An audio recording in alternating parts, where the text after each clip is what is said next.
మిత్రులకు నమస్తే. ప్రస్తుతం మనం ఇక్కడ చూస్తున్నది పొలంలో వెలిసిన లక్ష్మమ్మ తల్లి. ఇక్కడ లక్ష్మమ్మ అంటే ఒక ప్రకృతి శక్తి, ప్రతి రైతును కాపాడే తల్లి, ధాన్యలక్ష్మి, పంటల్ని ఇచ్చి రైతును బతికించే తల్లి లక్ష్మమ్మ. ఇక్కడి రైతులు పంట వేయడానికి ముందు, పంట కోత తరువాత లక్ష్మమ్మ తల్లిని పూజిస్తారు. ప్రస్తుతం ఇక్కడ పంట కోతలు పూర్తయ్యాయి. ఈ సందర్భాన్ని పురస్కరించుకొని మా కుటుంబ సభ్యులం లక్ష్మమ్మ తల్లిని పూజిస్తున్నాము. ఈ అమ్మవారిని పూజించడానికి పెద్దగా ఆడంబరాలు అవసరం లేదు.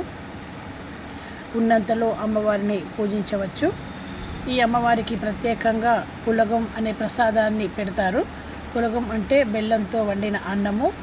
ఆ అన్నంతో పాటుగా పచ్చి పులుసు, భక్షాలు కూడా నైవేద్యంగా సమర్పిస్తారు. ఈ నైవేద్యాన్ని మేము ఎడ అని అంటాము. ఇది ఇక్కడి ప్రాంతీయ వ్యవహార భాష. ఎడ అంటే ప్రసాదం అని అర్థం. దేవరకు ఎడబెట్టాలి అనే ఒక సామెత కూడా ఇక్కడ ప్రచారంలో ఉన్నది.